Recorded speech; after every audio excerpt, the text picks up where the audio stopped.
Hello दोस्तों, आप सभी का स्वागत है अपने ही चैनल जी के माध्यिका पर। दोस्तों, आज के इस वीडियो में बिहार एसएससी सीजीएल का 24 दिसंबर 2022 के फर्स्ट शिफ्ट में पूछे गए सभी जीके क्वेश्चंस को देखेंगे।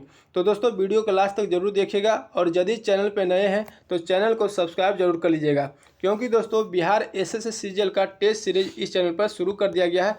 अगर आप लोग डेली टेस्ट सीरीज देने के लिए चाहते हैं तो आप लोग इस चैनल से ज़रूर जुड़ जाइए और डेली टेस्ट सीरीज दीजिए, जिससे दोस्तों आप लोगों को काफ़ी फायदा होगा। और दोस्तों, आप लोग इस पेपर का पूरे क्वेश्चन डाउनलोड करना चाहते हैं तो इसका लिंक डिस्क्रिप्शन बॉक्स में दे देंगे, आप लोग डाउनलोड कर सकते हैं। ठीक है, तो चलिए आज का वीडियो शुरू करते हैं। तो दोस्तों, पहला प्रश्न पूछा गया है, स्तनधारियों में लिंक क्रोमेटिन या बार बॉडी होते हैं, उसका उदाहरण है। तो स्तनधारियों में लिंक क्रोमेटिन या बार बॉडी होता है, किसका उदाहरण है? तो वैकल्पिक हेट्रोक्रोमेटिन का उदाहरण है। ठीक है, इसका राइट आंसर बी हो जाएगा। अगला प्रश्न पूछा गया है, उस मॉडल का नाम बताइए जिस पर भारत की दूसरी पंचवर्षीय योजना आधारित है। तो कौन सा मॉडल है दोस्तों जो भारत की दूसरी पंचवर्षीय योजना आधारित है? तो महानवोलिस मॉडल है। ठीक है, तो इसका राइट आंसर ऑप्शन बी हो जाएगा। ठीक है, अब दोस्तों बात कर लेते हैं कि दूसरी पंचवर्षीय योजना का कार्यकाल कब से कब तक चला था। तो दूसरी पंचवर्षीय योजना का कार्यकाल जो है 1956 से 1961 तक चला था। ठीक है, अगला प्रश्न देखते हैं। क्वेश्चन पूछा गया है कि समान वायुदाब वाले स्थलों को जोड़ने वाली रेखाओं को क्या कहा जाता है? तो समान वायुदाब वाले स्थलों को जोड़ने वाली रेखाओं को समदाब रेखा कहा जाता है। ठीक है, तो इसका राइट आंसर ऑप्शन डी हो जाएगा। ठीक है, अगला प्रश्न देखते हैं। दोस्तों, क्वेश्चन पूछा गया है कि कोरियोलिस बल तथा दाब प्रवणता बलों में संतुलन से उत्पन्न समदाब रेखाओं के समांतर पवने हैं।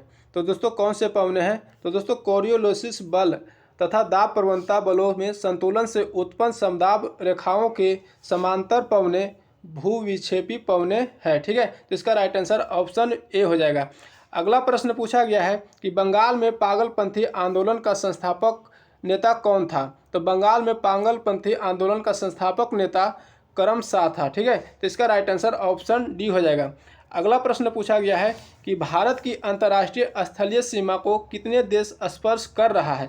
तो भारत की अंतर्राष्ट्रीय स्थलीय सीमा को 7 देश स्पर्श कर रहा है। तो इसका राइट आंसर ऑप्शन सी हो जाएगा। और कौन कौन से देश स्पर्श कर रहा है?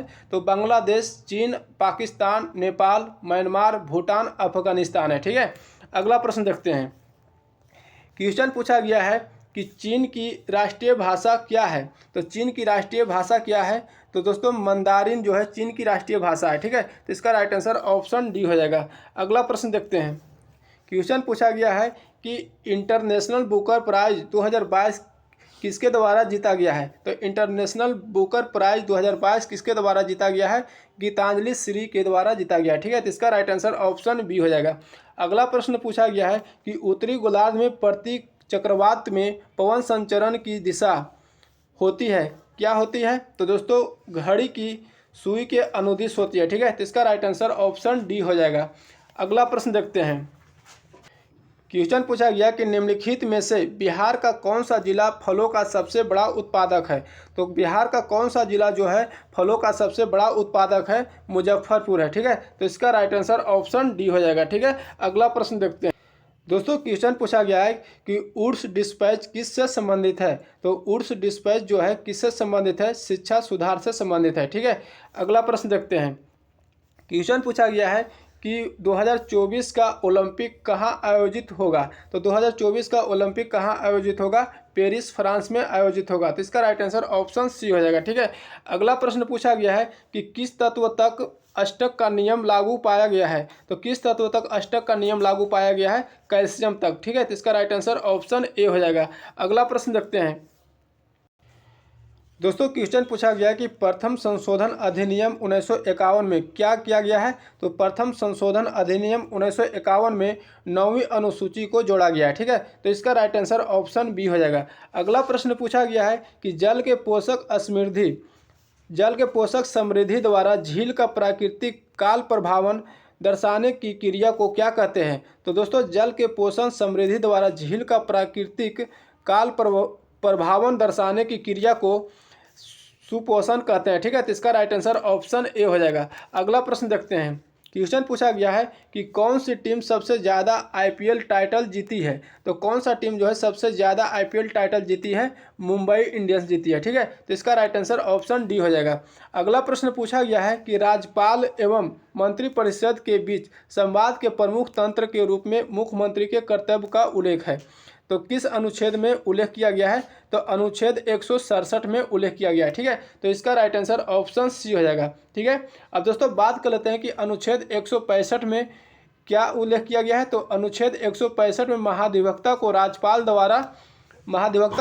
द्वारा नियुक्त किया जाता है और वह राज्यपाल के प्रसाद पर्यंत अपने पद पर बना रहता है। ठीक है, अब बात करते हैं अनुच्छेद 166 में क्या प्रावधान किया गया है। तो अनुच्छेद 166 में के अंतर्गत राज्य सरकार के एक मंत्री अपने कार्यों के संचालन राज्यपाल के नाम से करते हैं। ठीक है, अनुच्छेद 164 में प्रावधान करता है कि मुख्यमंत्री की नियुक्ति राज्यपाल द्वारा की जाएगी। ठीक है, तो सभी फैक्ट को ध्यान रखेगा। अगला प्रश्न देखते हैं। क्वेश्चन पूछा गया है कि भारत के संविधान में 10वीं अनुसूची को कब जोड़ा गया है। तो भारत के संविधान में 10वीं अनुसूची को कब जोड़ा गया है, तो 1985 में 92वें संविधान संशोधन के द्वारा जोड़ा गया है। ठीक है, तो इसका राइट आंसर ऑप्शन बी हो जाएगा। अगला प्रश्न पूछा गया है कि रोग शलीपद का कारक है। तो रोग शलीपद यानी एलिफेंटिएसिस का कारक है। तो किसका कारक है दोस्तों, तो इसका आंसर हो जाएगा 43 का डी आंसर हो जाएगा बुचेरिया। ठीक है, बुचेरिया का कारक है। ठीक है, अगला प्रश्न पूछा गया कि बांग्लादेश सरकार को मान्यता प्रदान करने वाला प्रथम देश कौन था। तो बांग्लादेश सरकार को मान्यता प्रदान करने वाला प्रथम देश कौन था, तो भारत है। ठीक है, तो इसका राइट आंसर ऑप्शन डी हो जाएगा। ठीक है, अगला प्रश्न देखते हैं। दोस्तों क्वेश्चन पूछा गया है कि हमारे शरीर की दैनिक लय के नियमन का एक महत्वपूर्ण कार्य कौन सा हार्मोन करता है और स्रावन किस ग्रंथि से होता है। तो दोस्तों हमारे शरीर का दैनिक लय के नियमन का एक महत्वपूर्ण कार्य मेलिटोनिन करता है और स्रावन किस ग्रंथि से होता है, तो स्रावन दोस्तों पीनियल ग्रंथि से होता है। ठीक है, तो इसका राइट आंसर ऑप्शन सी हो जाएगा। अगला प्रश्न देखते हैं। क्वेश्चन पूछा गया है कि भारत के महान्यवादी से संबंधित निम्नलिखित कथनों पर विचार करें। तो दोस्तों भारत के महान्यवादी से संबंधित निम्नलिखित कथन दिया गया है, विचार करना है। ठीक है, तो पहला में दिया गया है कि वह भारत के मुख्य न्यायाधीश द्वारा नियुक्त किया जाता है। तो ये गलत है, राष्ट्रपति द्वारा नियुक्त होता है। ठीक है, दूसरा दिया गया कि वह भारत सरकार के विधि संबंधित विषयों पर सलाह देता है। तो ये सही है। ठीक है, तो इसका राइट आंसर ऑप्शन 2 हो जाएगा, यानी केवल 2 इसका राइट आंसर हो जाएगा। तो ऑप्शन ए में दिया है, ए राइट आंसर हो जाएगा। ठीक है, अगला प्रश्न पूछा गया है कि प्रकाश के अवयवी वर्णों में विभाजन को कहते हैं, क्या कहते हैं। तो प्रकाश के अवयवी वर्णों के विभाजन को क्या कहते हैं दोस्तों, तो दोस्तों इसका कहते हैं विक्षेपण कहते हैं। ठीक है, इसका राइट आंसर सी हो जाएगा। अगला प्रश्न देखते हैं। क्वेश्चन पूछा गया कि निम्नलिखित में से किस शब्द को ऑक्सफोर्ड यूनिवर्सिटी प्रेस द्वारा विल्डर्न वर्ल्ड ऑफ द ईयर 2021 किया गया है। तो किस शब्द को किया गया दोस्तों, तो एंग्जाइटिस को दिया गया है। ठीक है, तो इसका राइट आंसर ऑप्शन बी हो जाएगा। एंग्जाइटी शब्द को ऑक्सफोर्ड यूनिवर्सिटी प्रेस द्वारा विल्डर्न वर्ल्ड ऑफ द ईयर 2021 किया गया है। ठीक है, अगला प्रश्न देखते हैं। क्वेश्चन पूछा गया कि निम्न में से कौन से क्षेत्र देश के परिवहन के सकल मूल्यवर्धन में सर्वाधिक योगदान करता है। तो कौन सा क्षेत्र जो है देश के परिवहन के सकल मूल्यवर्धन में सर्वाधिक योगदान करता है, तो रेलवे करता है। ठीक है, तो इसका राइट आंसर ऑप्शन हो जाएगा, डी हो जाएगा। ठीक है, अगला प्रश्न देखते हैं। क्वेश्चन पूछा गया है कि दोस्तों पंचायतों की शक्तियों प्राधिकार और उत्तरदायित्व का प्रावधान किया गया है, किस अनुच्छेद में किया गया है। तो अनुच्छेद 243 के 6 में किया गया है। ठीक है, तो इसका राइट आंसर ऑप्शन सी हो जाएगा। ऑप्शन इसका सी इसका राइट आंसर हो जाएगा। ठीक है, अगला प्रश्न देखते हैं। क्वेश्चन पूछा गया कि म्यांमार का पुराना नाम क्या है। तो दोस्तों म्यांमार का पुराना नाम जो है बर्मा है। ठीक है, तो इसका राइट आंसर ऑप्शन ए हो जाएगा। अगला प्रश्न पूछा गया है कि अवतल दर्पण में परावर्तक पृष्ठ के व्यास डी एवं उसकी फोकस दूरी एफ में संबंध क्या है। तो दोस्तों इसका संबंध जो है D = 4F हो जाएगा। ठीक है, तो बी इसका राइट आंसर हो जाएगा। अगला प्रश्न पूछा गया है कि खाली स्थान का सबसे अच्छा उदाहरण मध्य अटलांटिक कटक है। तो किसका सबसे अच्छा उदाहरण जो मध्य अटलांटिक कटक है, तो अपसारी सीमा का। ठीक है, तो इसका राइट आंसर ऑप्शन ए हो जाएगा। अगला प्रश्न देखते हैं।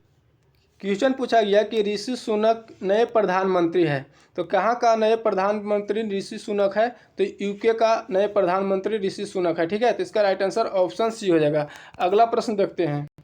क्वेश्चन पूछा गया कि निम्नलिखित में से कौन अक्रिस्टलीय है। तो निम्नलिखित में से कौन सा जो है अक्रिस्टलीय है, तो कांच जो है अक्रिस्टलीय है। ठीक है, और बाकी दोस्तों क्रिस्टलीय है। ठीक है, अगला प्रश्न देखते हैं। क्वेश्चन पूछा गया कि पुस्तक अनफिनिश्ड ए मेमोयर की लेखक कौन है। तो अनफिनिश्ड ए मेमोयर के लेखक जो है प्रियंका चोपड़ा जोनस है। ठीक है, तो इसका राइट आंसर ऑप्शन सी हो जाएगा। अगला प्रश्न पूछा गया है कि कजाकिस्तान की राजधानी क्या है। तो कजाकिस्तान की राजधानी जो है अस्ताना है। ठीक है, तो इसका राइट आंसर ऑप्शन सी हो जाएगा। अगला प्रश्न देखते हैं। क्वेश्चन पूछा गया कि भारत में मिड डे मील योजना कब प्रारंभ की गई है। तो भारत में मिड डे मील योजना कब प्रारंभ की गई है, तो 15 अगस्त 1995 को प्रारंभ की गई है। तो इसका राइट आंसर ऑप्शन ए हो जाएगा। ठीक है, अगला प्रश्न देखते हैं। तो क्वेश्चन पूछा गया कि निम्नलिखित में से किस कहवा की किस्म का उत्पादन भारत में सबसे अधिक होता है। तो किस कहवा की किस्म का उत्पादन जो भारत में सबसे अधिक होता है, तो अरेबिका का होता है। ठीक है, तो इसका राइट आंसर ऑप्शन ए हो जाएगा। अगला प्रश्न पूछा गया है कि भारत में स्थापित पहला राष्ट्रीय उद्यान कौन सा है। तो भारत में स्थापित पहला राष्ट्रीय उद्यान जो है जिम कॉर्बेट राष्ट्रीय उद्यान है। ठीक है, तो इसका राइट आंसर ऑप्शन बी हो जाएगा। अगला प्रश्न देखते हैं। क्वेश्चन पूछा गया है कि पद्म विभूषण विजेता प्रभा आत्रेय निम्नलिखित में से किससे जुड़ी है। तो दोस्तों पद्म विभूषण विजेता जो है प्रभा आत्रेय किससे जुड़ी है, तो स्वर संगीत से जुड़ी है। ठीक है, तो इसका राइट आंसर ऑप्शन बी हो जाएगा। अगला प्रश्न पूछा गया है कि दिल्ली के लाल किले में मोती मस्जिद का निर्माण किसने करवाया है। तो दिल्ली के लाल किले में मोती मस्जिद का निर्माण जो है औरंगजेब ने करवाया है। ठीक है, तो इसका राइट आंसर ऑप्शन ए हो जाएगा। अगला प्रश्न देखते हैं। क्वेश्चन पूछा गया है कि यदि किसी फलक की किसी अनुप्रस्थ काट में से समय टी में प्रवाहित नेट आवेश Q है, तो इसे खाली स्थान में प्रवाहित विद्युत धारा क्या होगा।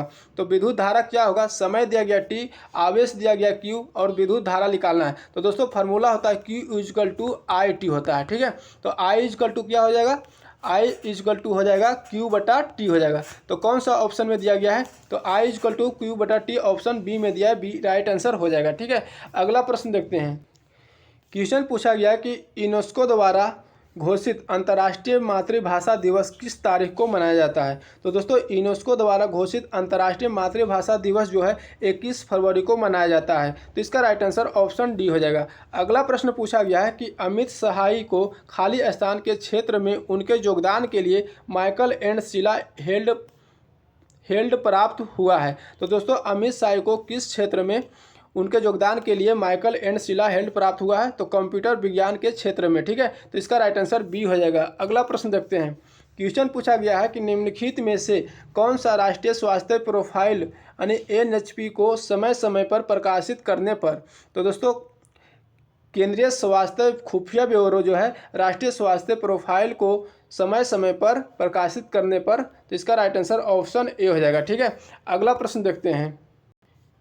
क्वेश्चन पूछा गया कि निम्नलिखित में से किस योजना का उद्देश्य राष्ट्र के पर्यटन विकास के लिए आध्यात्मिक केंद्र सृजित करना है। तो किस योजना का उद्देश्य है दोस्तों कि राष्ट्र के पर्यटन विकास के लिए आध्यात्मिक केंद्र सृजित करना है, तो प्रसाद योजना का। ठीक है, तो इसका राइट आंसर ऑप्शन ए हो जाएगा। अब दोस्तों बात कर लेते हैं कि प्रसाद योजना का शुरू कब से की गई थी। तो प्रसाद योजना का शुरू 2014-15 में शुरू की गई है। ठीक है, अगला प्रश्न पूछा गया है। क्वेश्चन पूछा गया कि निम्नलिखित में से कपास के संबंध में कौन सा कथन सही नहीं है। दोस्तों कपास के संबंध में कौन सा कथन सही नहीं है चुनना है। ठीक है, तो दोस्तों पहला में दिया गया है कि भारत में छोटे रेशे वाली कपास का सर्वाधिक उत्पादन होता है। बी में दिया गया भारत में गुजरात राज्य प्रमुख कपास उत्पादन राज्यों में से एक है। सी में दिया गया कपास की खेती के लिए 50 से 100 सेंटीमीटर वर्षा आदर्श रहती है। इसकी डी में दिया गया है इसकी पैदावार उपोष्ण एवं उष्णकटिबंधीय जलवायु प्रदेशों में होती है। तो दोस्तों इसका आंसर हो जाएगा जो सही नहीं है ए आंसर राइट आंसर हो जाएगा। जो भारत में छोटे रेशो वाली कपास की सर्वाधिक उत्पादन होता है, ठीक है, तो ये गलत है। अगला क्वेश्चन पूछा गया है कि सहायक एनजी संबंधित है, किससे संबंधित है, तो रक्षा प्रौद्योगिकी से संबंधित है, ठीक है, तो इसका राइट आंसर ऑप्शन ए हो जाएगा। अगला प्रश्न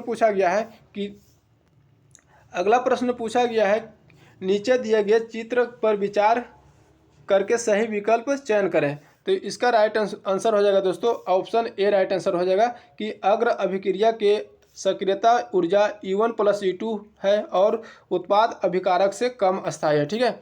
अगला प्रश्न देखते हैं दोस्तों। क्वेश्चन पूछा गया है कि दोहा की राजधानी है, दोहा किसकी राजधानी है, तो कतर की राजधानी दोहा है, ठीक है, तो इसका राइट आंसर ऑप्शन डी हो जाएगा। अगला प्रश्न देखते हैं दोस्तों। क्वेश्चन पूछा गया कि निम्नलिखित में से कौन सा देश बिमस्टेक का सदस्य नहीं है, तो कौन सा देश जो है बिमस्टेक का सदस्य नहीं है, तो दोस्तों मालदीव जो है बिमस्टेक का सदस्य नहीं है, तो इसका राइट आंसर ऑप्शन डी हो जाएगा।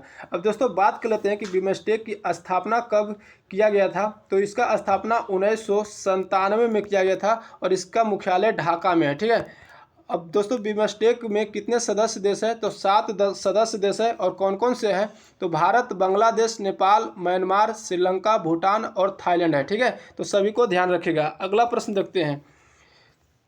क्वेश्चन पूछा गया कि 1932 में अखिल भारतीय हरिजन संघ की स्थापना किसने की है, तो 1932 में अखिल भारतीय हरिजन संघ की स्थापना जो है महात्मा गांधी ने की है, ठीक है, तो इसका राइट आंसर ऑप्शन बी हो जाएगा। अगला प्रश्न पूछा गया कि कणों के बीच आकर्षण बलों के बढ़ते क्रम में निम्नलिखित पदार्थों में व्यवस्थित करें, तो इसका राइट आंसर ऑप्शन डी हो जाएगा, ठीक है। अगला प्रश्न देखते हैं। क्वेश्चन पूछा गया कि भारत सरकार ने किस कार्यक्रम के उद्देश्य चिन्हित क्षेत्रों में समग्र दृष्टिकोण को अपनाते हुए प्रौद्योगिकियों को विकसित करना और एकत्रित करना है, तो किस कार्यक्रम का उद्देश्य है, तो दोस्तों इसका राइट आंसर हो जाएगा ऑप्शन डी, प्रौद्योगिक विकास कार्यक्रम का ये उद्देश्य है, ठीक है, तो इसका राइट आंसर डी हो जाएगा। अगला प्रश्न देखते हैं दोस्तों। क्वेश्चन पूछा गया है कि सही विकल्प चुनिए। किसी विद्युत धारावाही सीधी लंबी परिनालिका की अक्ष पर चुंबकीय क्षेत्र परिनालिका की अक्ष के अनुदिश चलने पर अपवर्तित रहता है, ठीक है, तो इसका राइट आंसर ऑप्शन बी हो जाएगा। अगला प्रश्न देखते हैं। क्वेश्चन पूछा गया है कि नगुल-ट्रम मुद्रा है, यानी किस देश का मुद्रा नगुल-ट्रम है, तो भूटान की मुद्रा जो है नगुल-ट्रम है, तो इसका राइट आंसर ऑप्शन सी हो जाएगा, ठीक है। अगला प्रश्न पूछा गया कि भारत के अंतर्राष्ट्रीय व्यापार की मात्रा का कितना प्रतिशत नौ परिवहन के द्वारा होता है, ठीक है, तो भारत के अंतर्राष्ट्रीय व्यापार की मात्रा जो है 90% नौ परिवहन के द्वारा होता है, ठीक है, तो इसका राइट आंसर ऑप्शन डी हो जाएगा। अगला प्रश्न पूछा गया कि भारत का सबसे ऊंचा रेलवे पुल किस नदी पर बना है, तो भारत के सबसे ऊंचा रेलवे पुल जो है चिनाब नदी पर बना है, ठीक है, तो इसका राइट आंसर ऑप्शन ए हो जाएगा। अगला प्रश्न देखते हैं। क्वेश्चन पूछा गया है कि भारत के सबसे बड़ा रबर बांध कौन सी नदी पर बना है, तो भारत के सबसे बड़ा रबर बांध जो है फाल्गु नदी पर बना है, तो इसका राइट आंसर ऑप्शन डी हो जाएगा। और कहाँ बना है दोस्तों, तो बिहार के गया जिले में बना है, ठीक है। अगला प्रश्न पूछा गया है कि नीचे कुछ जीवाणु एंजाइम जैव सक्रिय अणु के साथ उपयोग दिए गए हैं, तो दोस्तों स्ट्रेप्टोकाइनेज जो है इसका हो जाएगा थक्का स्फोटन, ठीक है। साइक्लोस्पोरिन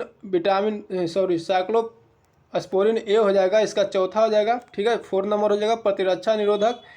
क्लोस्ट्रीडियम बोटुलम जो हो जाएगा इसका 1 नंबर हो जाएगा अम्लीय उत्पादक। मोनोस्कस परप्यूरियस इसका हो जाएगा 2 नंबर, ठीक है, तो इसका राइट आंसर ऑप्शन डी हो जाएगा, ठीक है, तो डी ध्यान रखिएगा। अगला प्रश्न देखते हैं।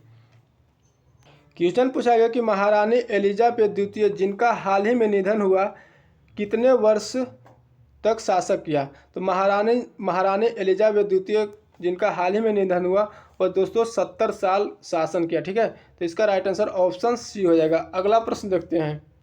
क्वेश्चन पूछा गया कि पोटुआ घाट मत्स्य गोदीबाड़ा के रूप में विकसित किया गया है, तो यह कहाँ स्थित है, तो दोस्तों पोटुआ घाट मत्स्य गोदीबाड़ा के रूप में विकसित किया गया है, यह दोस्तों पश्चिम बंगाल में स्थित है, तो इसका राइट आंसर ऑप्शन ए हो जाएगा।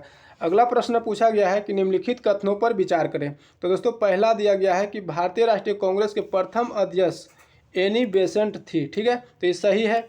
दूसरा दिया गया कि भारतीय राष्ट्रीय कांग्रेस के प्रथम मुस्लिम अध्यक्ष बदरुद्दीन तेजबजी है, ये भी सही है, ठीक है। तो 1 और 2 दोनों सही हो जाएगा, तो इसका राइट आंसर बी हो जाएगा, ठीक है। अगला प्रश्न देखते हैं। क्वेश्चन पूछा गया कि बक्सर विद्रोह संबंधित है किससे था? तो बक्सर विद्रोह संबंधित चीन से था, ठीक है, तो इसका राइट आंसर ऑप्शन बी हो जाएगा। अगला प्रश्न देखते हैं। क्वेश्चन पूछा गया कि बिहार सोशलिस्ट पार्टी के प्रथम अध्यक्ष कौन थे? तो दोस्तों बिहार सोशलिस्ट पार्टी के प्रथम अध्यक्ष आचार्य नरेंद्र देव थे, ठीक है, तो इसका राइट आंसर ऑप्शन सी हो जाएगा, ठीक है। अगला प्रश्न देखते हैं। क्वेश्चन पूछा गया कि सैंधव लिपि की लेखन दिशा कौन सी है? तो दोस्तों सैंधव लिपि का लेखन दिशा दाहिने से बाएं है, ठीक है, इसका राइट आंसर ऑप्शन डी हो जाएगा। अगला प्रश्न देखते हैं। क्वेश्चन पूछा गया कि सिंधी भाषा को 8वीं अनुसूची में कब जोड़ा गया है? तो सिंधी भाषा को 8वीं अनुसूची में कब जोड़ा गया है? 1967 में जोड़ा गया है, ठीक है, तो इसका राइट आंसर ऑप्शन बी हो जाएगा। अगला प्रश्न देखते हैं। क्वेश्चन पूछा गया कि संगम साहित्य में व्यापारी वर्ग जाना जाता था। तो संगम साहित्य में व्यापारी वर्ग जाना जाता था, वेनिगर जाना जाता था, ठीक है, तो इसका राइट आंसर ऑप्शन ए हो जाएगा। अगला प्रश्न पूछा गया है कि पश्चिम पाकिस्तान के साथ स्वतंत्रता की लड़ाई लड़ने वाली पूर्वी पाकिस्तान की सशस्त्र सेना का नाम क्या था? तो पश्चिम पाकिस्तान के साथ स्वतंत्रता की लड़ाई लड़ने वाली पूर्वी पाकिस्तान के सशस्त्र सेना का क्या नाम था? तो मुक्ति वाहिनी था, ठीक है, तो इसका राइट आंसर ऑप्शन ए हो जाएगा। अगला प्रश्न पूछा गया कि नेपाल के पहले निर्वाचित प्रधानमंत्री कौन थे? तो नेपाल के पहले निर्वाचित प्रधानमंत्री विश्वेश्वर प्रसाद कोइराला थे, ठीक है, तो इसका राइट आंसर ऑप्शन डी हो जाएगा, ठीक है। अगला प्रश्न देखते हैं। क्वेश्चन पूछा गया कि अपच में उपचार के लिए निम्न में से किस प्रकार की दवाओं का उपयोग किया जाता है? तो दोस्तों अपच के उपचार के लिए अम्लत्वनाशक दवाओं का प्रयोग किया जाता है, यानी उपयोग किया जाता है, ठीक है। तो दोस्तों आज के वीडियो यहीं तक रहने देते हैं, फिर मिलेंगे अगले वीडियो में नए सेट के साथ। अगर वीडियो अच्छा लगा तो लाइक करिएगा, चैनल पर नए तो चैनल को सब्सक्राइब करके बेल आइकन जरूर दबा लीजिएगा। जय हिंद।